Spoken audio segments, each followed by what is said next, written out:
Hello, guys, and this is Jonathan Munoz again for another piece of my mind on how I think that you could improve your chances to match into residency this year. And I also want to say my information, my insight is not for those that are going to a big academic center or those top tier residency programs. I don't know, that have a green card already, or that have citizenship for some reason, or have done a lot of great impact for research, have I don't know, great looks and plenty of money to do rotations everywhere. That's not the people I try to reach. I'm trying to help the ones like me when I applied, didn't have enough money, didn't have enough connections, didn't have enough research, learn about the process late in the game, and I needed some guidance. So for me, it wasn't possible to do any big research. To me, it wasn't possible to do more than one observership. And so I had to deal with that. I had to manage with that. I didn't apply to more than 80 programs, and nowadays they tell you have to apply to 200 programs, otherwise you're not gonna make it. So this advice is for you. And one of the things that we have seen this year is that like any year, applicants are trying to look into doing research to improve their chances. But you have to understand one thing is that if your research project or your research program is not something that has been consistent through your medical school years, then the main point that you're trying to create is not gonna get where you want to. It's not gonna get to the eyes of the program directors, because if you're taking 1 year to do research on, I don't know, the effect of acupuncture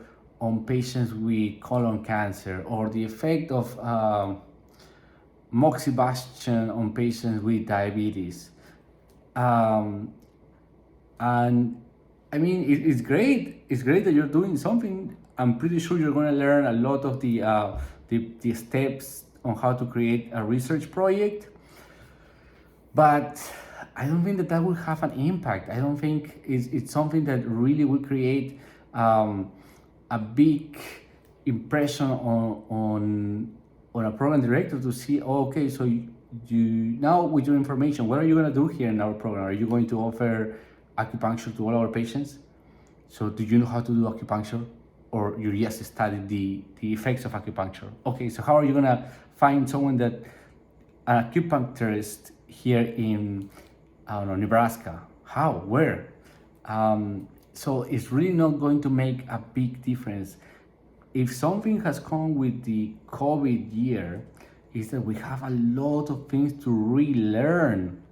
We have a lot of things that we can do research on, not necessarily sponsored by big companies, by big universities, but by your effort. And what is important now? You know how many problems we have these days on convincing people to go and get their vaccine? It's amazing. I was just talking to someone at my hospital. 20% of the employees at my hospital haven't get the vaccine. Imagine that doctors and nurses, supposedly highly educated people, haven't gotten the vaccine yet.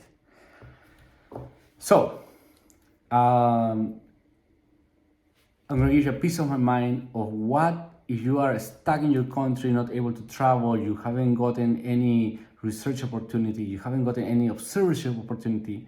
I will give you a couple of ideas on research projects and why these are important. Okay, I was reading today JAMA, and I was looking for ideas on what can I give you, what can I tell you to start working on. So JAMA, aside of the big and complicated studies, has also some simple ones, like what is medical debt causing in the United States in 2009 to 2020, and medical debt as a social determinant of health. And There is another one this one is old, but I don't know how, but Metoclopramide nasal spray for diabetic gastroparesis. You know why I think that one? I mean, it's great that there is a metoclopramide spray, but metoclopramide tablets and erythromycin tablets for diabetic gastroparesis work great. You know what's the problem here in the United States?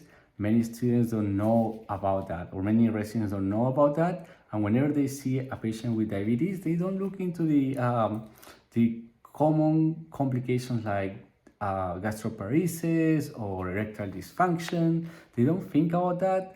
I used to see that during my training in Peru, and so that's why I always keep in mind the use of Reglan or metoclopramide. I believe there was another medication that does the same, but we don't have it here in the United States.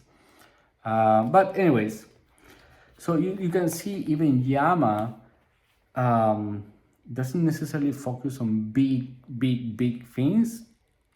It also focuses on the little guys, on the little aspects of risk factors, social determinants of health, physician burnout.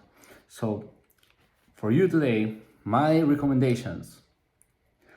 Number one, it's I titled this way. So reasons for vaccine hesitancy in low-income communities.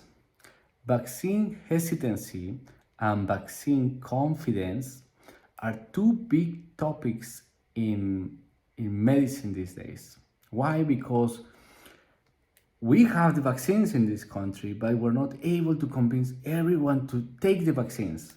And now we believe that we're starting a new wave of the unvaccinated patients.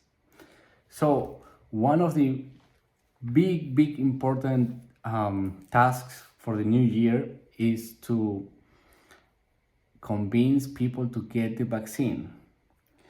So if you're stuck in Peru, India, Colombia, and you are working or you have access to a hospital or you have access to people around your community, create a questionnaire with 5 questions. Why you didn't receive the vaccine? Why do you think are you gonna get side effects? Why do you think this is going to kill you? Do you think that they're going to insert a chip that's gonna control you?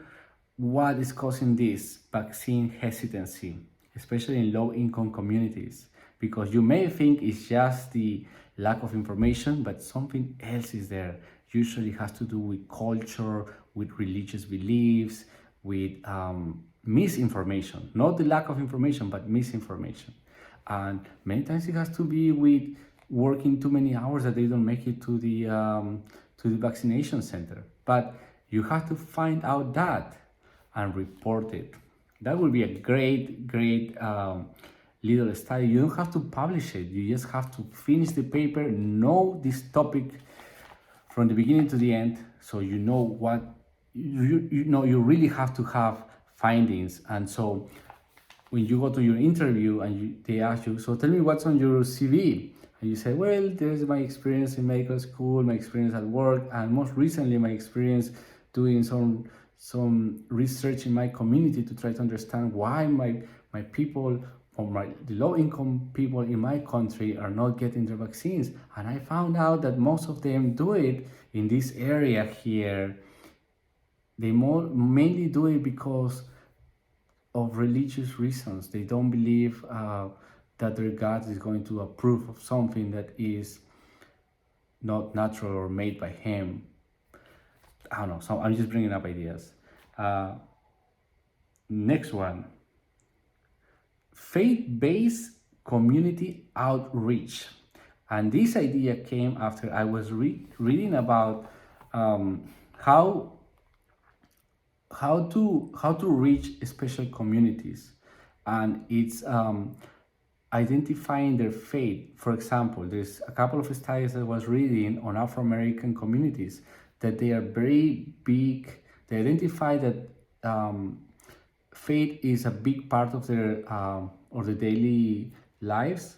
So they didn't have much luck at trying to reach a good amount of participants in regular locations, but when they thought about, oh, why don't we go to church, or why don't we talk first about this intervention with the local pastor or the local priest, and so if he believes on what we are trying to do, maybe he will get or reach more people. If the pastor, think about this, if you reach out a pastor and talk about the importance of the vaccine, and he says, okay, I believe that the vaccine is a good thing, so let me go and talk to the people that comes to my church. I believe that this person will have more success at reaching more patients than you. Why? Because he's affiliated to them, they trust him. So I don't know, it sounds like a really good idea to me. Next one, cultural sensitive strategies to improve health outcomes. Why? Because United States, it's a country of immigrants, and immigrants, even second or third generations, still have remains of their culture of origin that is passed to the next generations. For example, I don't know, in my country, one thing that's very popular is egg cleansing. And that is, you grab an egg and wrap it around your body, and supposedly it will take fear or nightmares away from you and allow you to sleep well. Now, I'm a scientist now, I'm a doctor now, and I believe that there is stressing factors on anyone's life that could cause insomnia. Or maybe you're doing something else, like smoking or drinking, something else that could explain insomnia, right? And by changing that, you should achieve good night's sleeps. But from time to time, I'm not gonna say no. I go to my fridge, I grab an egg, if I'm having too many headaches, I just wrap it around my head, and it makes me feel better. So even if my doctor tells me, don't do that, that's not doing anything for you, I'm gonna still do it because I grew up with that. That's my culture. And so it's very important for physicians in this country to understand others' cultures. And if to a primary care doctor, to a program director who is an educator, who is a person that is looking to not only to teach you the aspects of medicine, such knowledge or procedures or skills, who is also trying to teach you the humanistic part of medicine, the part that cares with empathy, with love